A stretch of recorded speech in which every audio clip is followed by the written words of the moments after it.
द्वार खोल के गगन कहे विजयी भव। जय हिंद। हाँ तो दोस्तों, आज हम पढ़ेंगे क्लास 8 का पैरेललोग्राम। पैरेललोग्राम से पैरेललोग्राम का मतलब होता है कि समांतर चतुर्भुज। तो पैरेललोग्राम किसे कहते हैं? तो ऐसा कोई भी क्वाड्रिलेटरल जिसका अपोजिट साइड आपस में क्या हो, पैरेलल, जिसमें जैसे कि हमने एक बनाया है पैरेललोग्राम का ये डायग्राम है।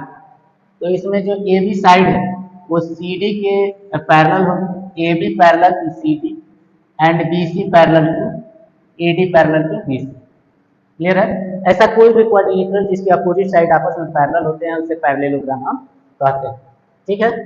पैरेललोग्राम के अपोजिट साइड आपस में पैरेलल और इक्वल भी होते हैं, यानी कि ए बी जो है सी डी के इक्वल होता है और बी सी जो है ए डी का इक्वल होता है, इसे हम लोग पैरेलल। अब आते हैं हम लोग इसी चैप्टर में रोम्बस भी दिया हुआ है, रोम्बस भी इससे रिलेटेड है। तो रोम्बस एक ऐसा पैरेललोग्राम, ये भी एक पैरेललोग्राम है।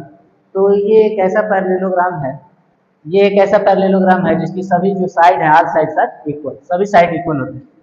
तो ये तो पैरेललोग्राम है, इसलिए इसके अपोजिट साइड आपस में पैरेलल होंगे, यानी कि ए बी पैरेलल होगा सी डी का, बी सी पैरेलल होगा ए डी का। लेकिन इसमें एक और क्वालिटी है कि इसके सभी साइड आपस में क्या होते हैं, पैरेलल होते हैं।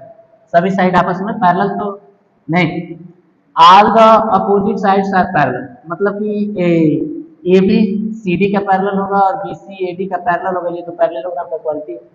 अब देखिए, और इसके ऑल साइड्स आर इक्वल, यानी कि ए बी बी सी और सी डी डी ए आपस में क्या इक्वल होते हैं, सभी साइड आपस में इक्वल होते हैं, उसे हम लोग रोम्बस कहते हैं। यानी कि एक ऐसा पैरेललोग्राम जिसके सभी साइड आपस में इक्वल होते हैं उसे हम लोग रोम्बस कहेंगे। अब आते हैं हम लोग रेक्टेंगल पे। रेक्टेंगल भी एक पैरेललोग्राम है, रेक्टेंगल भी एक पैरेललोग्राम है, लेकिन इसके जितने भी एंगल है वो क्या है, 90 डिग्री के होते हैं। एंगल ए भी 90 डिग्री का है, एंगल बी भी 90 डिग्री, एंगल सी भी 90 डिग्री, एंगल डी भी 90 डिग्री।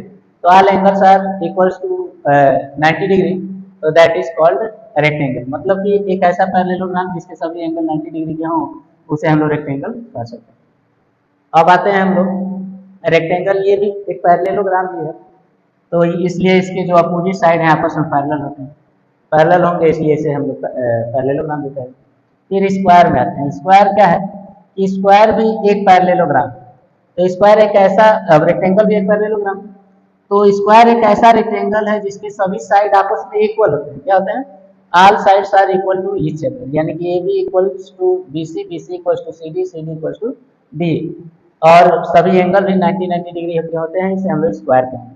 ये हम लोग का स्क्वायर हो गया, ये रेक्टेंगल हो गया, ये रोम्बस हो गया और ये पैरेललोग्राम। अब आते हैं हम लोग ट्रेपेजियम। तो ट्रेपेजियम में होता क्या है कि ओनली वन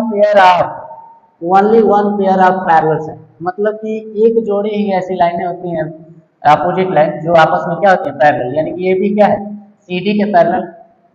तो इस तरीके से कभी ऐसे भी हो सकता है, ये हो गया। तो इसमें हम लोगों को दिख रहा है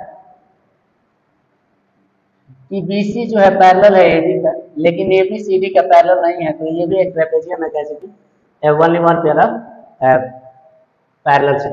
ठीक है ना? तो डायग्राम तो कैसे भी बनाए जा सकते हैं, उल्टा सीधा जो। और ये काइट है। काइट में कहता है कि AB बराबर है AD का, मतलब two adjacent sides are equal. AB बराबर होगा AD का और CD बराबर होगा BD का। ऐसे क्वाड्रिलेटरल को हम लोग काइट कहते हैं। क्या कहेंगे? काइट। और इसको ट्रेपेजियम कहेंगे। ट्रेपेजियम में एक और भी क्वालिटी होता है कि अगर ऐसा कोई ट्रेपेजियम है जिसके नॉन पैरेलल साइड क्या होते हैं, नॉन पैरेलल साइड अगर इक्वल होगा, क्या होगा, इक्वल होगा, तो ऐसे ट्रेपेजियम को हम लोग आइसोसेलेस ट्रेपेजियम कहेंगे। क्या कहेंगे? आइसोसेलेस ट्रेपेजियम कहेंगे। यही तक। जय हिंद।